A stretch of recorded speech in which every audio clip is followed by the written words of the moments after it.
না না, ওই যে জিন্নে লাশ যেটাকে ডিস্টার্বিং এলিমেন্ট বলো, আমি এবার একটা থাকবো না, সব চাপা করবো। জি আপা, একদম এবার ছাইকা ফেলতে হবে আপা। হ্যালো হ্যালো, আপা, বলো কি? ওই যে তালিকাটা তৈরি করতে বলছেন, একটা তালিকা তৈরি করছি, রেডি হয়ে গেছে। আমি আপনাকে আজকে হ্যান্ড ওভার করবো, আপনি পিএমও থেকে ফেরার সময়, বুঝলে? হ্যাঁ ঠিক আছে। আর আপা একটা বিষয় একটু বলি, আমু ভাই 14 দলের মিটিং ডাকছে তার বাসায়, তো আমি যাব, আমাকে যেতে বলছে। যাবা? আচ্ছা যাও। জি, কারণ সেদিন তো এটা খুব আমাদের ভালো হয়েছে, ওদেরকে ইনভলভ করে যে করলাম না, নাহলে তো মানে এটা একটা বিশাল কাজ হয়েছে আপা। এবং তাদেরকে ওই সময়টাই কারফিউর কথা সিদ্ধান্ত নেওয়ায় ব্যাপারটা খুব ওভারঅল হয়ে গেছে, খুব ঐতিহাসিক ভালো কাজ হয়েছে।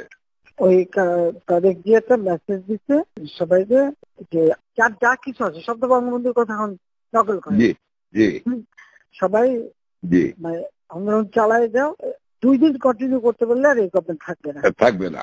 জি হ্যাঁ, এটা সে সবাইকে বলছি।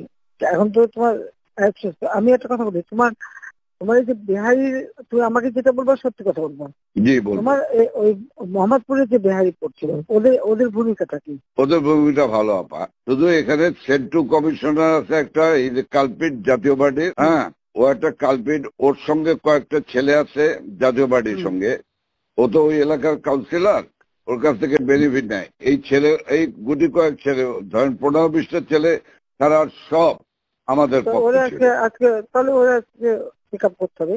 সেন্ট্রু হলো সমস্ত রুট, মানে রুট অফ অল ইভিল, তাহলে ওইটাকে ধরাবো, ওটাকে ধরবে। আর এছাড়া আমার মোহাম্মদপুরের সব ঠিক আছে, শুধু পল্লবীটা ডিস্টার্ব। আজকে ওরা সব ক্যাম্পে নিয়ে পল্লবী সব নিয়ে মিটিং করতেছে। ওই নাসিমানির ছেলে হারুন, ও চলে আসছে রংপুর থেকে, ও চলে আসছে, ও মিটিং করতেছে। আজকে আইসা ও স্টেটমেন্ট করবে একটা। আমি বলছি তোমরা স্টেটমেন্ট করো, ঠিক আছে। ওরা আজকে স্টেটমেন্ট করবে আপা। কিন্তু সেন্ট্রাল ধরলে তো আবার জাতীয় পার্টি চাপবে।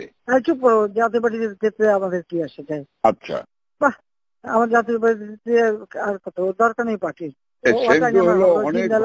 না না, ওই যে জিন্নে লাশ, আমি বলে দিচ্ছি, যেটাকে ডিস্টার্বিং এলিমেন্ট বলো, আমি এবার একটা থাকবো না, সব চাপা করবো। জি আপা, একদম এবার ছাইকা ফেলতে হবে আপা। আমি তো বলছি ওই যে কুইল বস্তিতে সবগুলি যে ওখানে ঠুসে ওখানে থাকে, তোমার এই বিহারি বস্তিতে থাকে, আবার কিছুই নেই, সব জায়গায় একটু সার্চ করো। জি আপা, সার্চ করা। জি আপা, ব্লক রেড করতে হবে, চিরুনি অভিযান। সেটাই চলতেছে এখন, সেটা চলতেছে, কিন্তু সেই সাথে জি আপা, বাঁচতে যেমন কিনতে বাবরে বাবা। আর আমি ওইটা খবর নিয়ে আজমের কাছে খবর নিয়ে আমি আপনাকে জানাচ্ছি। শব্দ দিক থেকে নাই, হ্যাঁ তুই আমাকে ওইটা জানাও, ওইটা খুব দরকার। হ্যাঁ জি আপা। আচ্ছা জি আপা, ওই আজকে কি ঢাকায় সব জায়গায় মিছিল, কারফিউ শিথিলের সময় মিছিল করার নির্দেশ দিচ্ছেন? না, মিছিল না, যদি ওরা নামে টামে, আমাদেরও প্রেজেন্সটা থাকা দরকার ওইভাবে। জি, কিন্তু মিছিল কি করবে? না না না না না, মিছিল করবে না। তাহলে মহানগর থেকে নির্দেশ দিয়ে দিয়েছে সব ওয়ার্ডে সব জায়গায় মিছিল করার জন্য, তাহলে এটা বন্ধ করাই না। কে ওদেরকে কে বলছে মিছিল করতে? ওদেরকে মহানগর থেকে বলছে। মহানগর কে বলছে? তো মহানগরে কেউ না কেউ বলছে তো। জি জি, সেটা একটু জিজ্ঞেস করো তো। জি, আমি জিজ্ঞাসা করছি, আমাকে মোহাম্মদপুর থেকে ফোন করলো, মোহাম্মদপুর আদাবর থেকে যে আমাদের মিছিল করা অর্ডার করেছে, উত্তর থেকে ভোলার কাদের ফোন করছে। ভোলার কাদের তো একটা মিথ্যে কথা, ওর কথা কই না তো, ও খালি। জি আপা, জি আপা, ওটাই তাই না, ও সবসময় কিন্তু মিথ্যে কথা কয়।